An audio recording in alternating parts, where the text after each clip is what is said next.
All right, so let's look at these multiple choice questions I gave you to practice your Taylor polynomials. Keep in mind that this year's AP exam has 0 multiple choice on it. So you'll notice that as I work these, I've just gotten rid of the options and I'm going to treat everything like a free response question. And you really should do the same thing as well. So practice making sure your work is presented correctly so that you don't lose any points for the presentation. It's not only about getting the answer.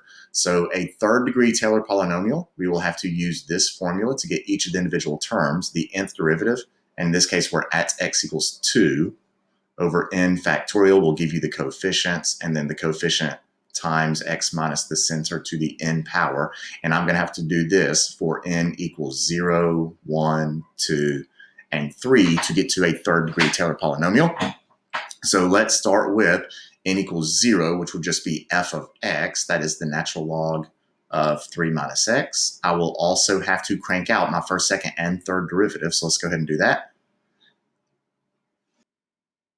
All right, so there are the derivatives. And notice that when you're doing these derivatives, the first derivative was -1 over 3 minus x. Much easier to do subsequent derivatives if you bring that denominator up and chain rule. You obviously do have the option of a quotient rule, but that would be only if you hate yourself.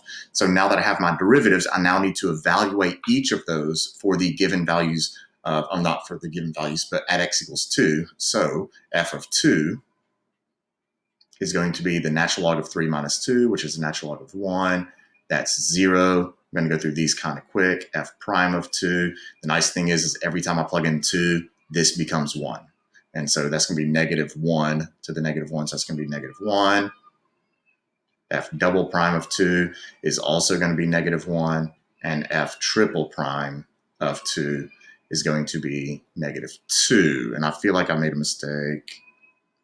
No, I didn't. Okay, so there are my, that's the hard part for cranking out a Taylor polynomial. There are my numerators for this. The rest of it, we're just plugging in 0, 1, 2, and 3 for n. And so my Taylor polynomial for f of x is 0 for my first term, so not worry about that one. Then I go to my first derivative, so that'd be -1 over 1 factorial times x minus 2 to the first. And then -1 over 2 factorial for my second derivative term, x minus 2 squared, and then -2 over 3 factorial times x minus 2 cubed. And if you want to clean that up, that is negative x minus 2 minus 1/2 x minus 2 squared minus 1/3 x minus 2 cubed. So there's number 1. Number 7 is a different type of question.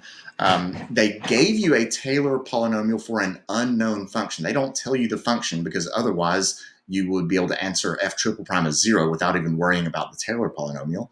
And so one thing to note about Taylor polynomials is Taylor polynomials do give exact values for the function and all of its derivatives at the center, and this Taylor polynomial is centered about x equals 0. So if you want to, you could find the third derivative of p and plug 0 into that.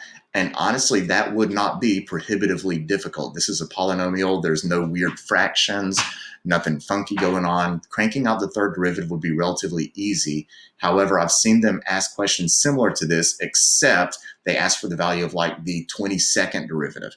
And to do that, you want to take advantage of some shortcuts, and I will show you that shortcut method here. I'm going to get rid of that. What I do know is that in a Taylor polynomial centered at 0, also known as Maclaurin, there is a term that is generated by the third derivative of 0 over 3 factorial times x minus 0 to the third power, which would just be f triple prime of 0 over 3 factorial times x cubed. My x cubed term, the coefficient was determined with the third derivative of 0, which is what I want. So I'm going to look up at my problem.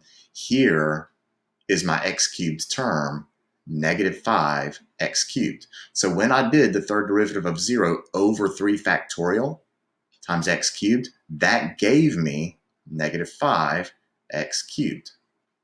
So now that I know that, I can set f triple prime of 0 over 3 factorial, which is 6, equal to negative 5, multiply both sides by 6, and f triple prime of 0 would equal negative 30. So you can jump straight to any known derivative or any requested derivative by looking for the correct term and using that. If they ask for the fifth derivative, then I can go here and I could say that my fifth derivative at 0 over 5 factorial returned a coefficient of positive 3, and you could just solve that equation to get the fifth derivative. So don't feel like you have to crank out all the derivatives. In the case of a Taylor polynomial, at the center, you can jump to it this way. And it is important that you realize that they did ask for the third derivative at 0, which was the center. If they ask for the third derivative at 1, now we're getting into approximations and we cannot use that shortcut. We will talk about that later in life. So let's jump to number 10. The coefficient of x squared of the Taylor series for this about x equals 0. Okay, now about x equals 0, also known as Maclaurin series. My x squared term would be found by the second derivative at 0 over 2 factorial times x squared. So my coefficient, I simply need to find my second derivative of this function at 0, and that wouldn't be too bad. F is, I'm going to do the same thing I did on that first problem. 1 plus x to the negative 2. My first derivative is negative 2. 1 plus x to the negative 3. My second derivative is 6. 1 plus x to the negative 4. And because I'm going to have to evaluate that, I think I'm going to move that 1 plus x to the bottom, and that is my second derivative.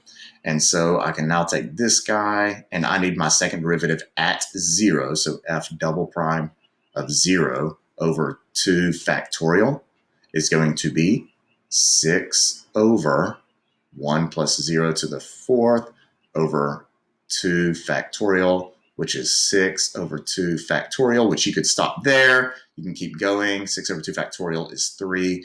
And in a free response question, you actually can answer with any of these. Once you have all numbers, you can stop and count that as your answer. So this one, the coefficient of x squared would be 3. And moving on to the last one, and this one is really not a Taylor series question. I threw this in here because this was the very last thing we did before we unknowingly said goodbye for the rest of the year, or at least face-to-face goodbyes.